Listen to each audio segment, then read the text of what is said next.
Alhamdulillah, Alhamdulillahi Rabbil Alamin. Allahumma salli ala Sayyidina Muhammad wa ala ali Sayyidina Muhammad. Kita dalam segala urusan dunia mengambil keputusan, kita harus bermusyawarah. Tapi kalau dalam hal ibadah tidak semestinya bermusyawarah. Artinya kalau kita mau laksanakan kewajiban kita, masa kita bermusyawarah dulu? Allah Subhanahu wa taala memanggilkan kita untuk menunaikan salat kita 5 waktu, tidak perlu dimusyawarahkan. Kalau kita sudah mendengar hayya 'alas salah, hayya 'alal falah, segera tunaikan kewajiban kita. Kalau kita perhatikan dalam Al-Quran, banyak ayat-ayat yang Allah Subhanahu wa taala ikatkan salat dengan zakat, atau bahasa lain salat dengan infak, sebagaimana firman Allah Subhanahu wa taala di suratul Baqarah, dan saya yakin semuanya hafal. A'udzu billahi minasyaitonir rajim. Bismillahirrahmanirrahim. Alif lam mim. Dzalikal kitabu la raiba fihi hudan lil muttaqin. Alkitab ini petunjuk bagi siapa? Bagi muttaqin. Dan Allah menjelaskan sifat-sifat mereka. Kalau kita ingin meniru mereka, ingin bergabung bersama mereka, ingin menjadi seperti mereka, ikutilah penjelasan Al-Quran. Siapa si al-muttaqin ini? Allah Subhanahu wa taala sebutkan, الذين يؤمنون بالغيب ويقيمون الصلاة ومما رزقناهم ينفقون. Mereka adalah yang beriman tentang gaib. Apa yang gaib? Allah, malaikat, jannah, surga, neraka, segala sesuatu yang gaib mereka percaya, walaupun mereka tidak melihat dengan mata sendiri. Dan sifat mereka alladzina yuqimuna as-salah. Beda artinya yuqimuna as-salah sama yusallun. Ada orang hanya kerjakan salat, tapi ada orang mendirikan salat. Ada 2 orang salat di saf pertama, sama-sama ruku', sama-sama sujud, sama-sama membaca Al-Quran, tetapi satu diterima oleh Allah, satu tidak diterima oleh Allah. Apa persoalannya?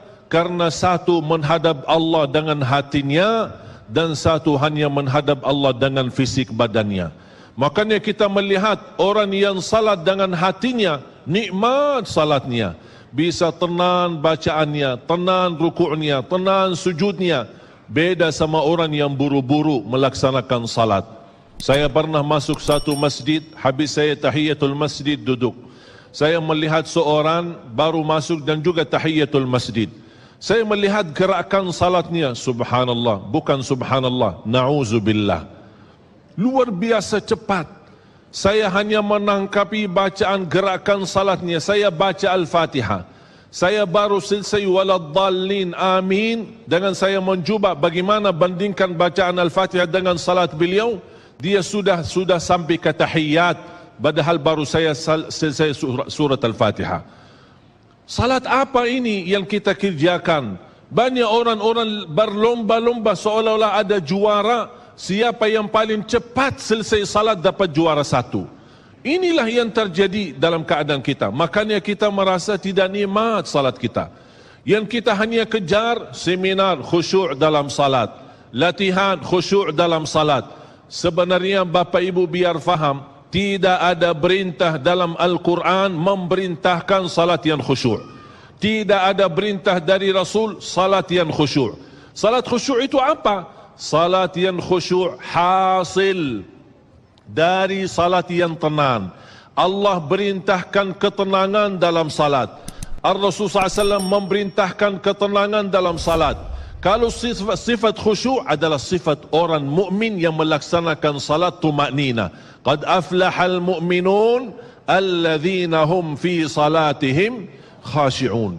Ketika ada seorang datang ke masjid di zaman Rasulullah sallallahu alaihi wasallam, masuk masjid tahiyatul masjid, selesai salat dia datang kepada Rasul mau salaman, Rasul tidak menjawab.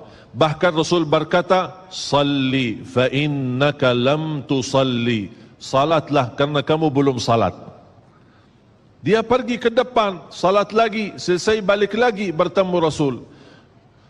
Mau salaman, Rasulullah SAW tidak menjawab. Salli fa innaka lam tusalli, salat dulu karena kamu belum salat. Sampai 3 kali dikasih tahu oleh Rasulullah SAW.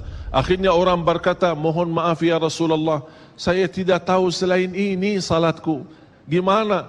Kata Rasulullah SAW, fa idza qumta faqum mutma'inna. Kalau berdiri, berdiri tenang, tumaknina.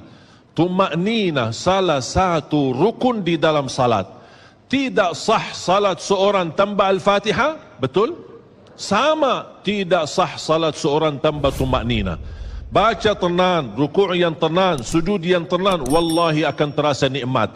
Dari hasil ketenangan dan upaya dan ikhtiar kita akan muncullah rasa khusyuk. Karena khusyuk bukan sesuatu yang datang dari luar, tapi khusyuk sudah ada di dalam hati. Tinggal bagaimana cara dikelola, bagaimana bisa dikembangkan cara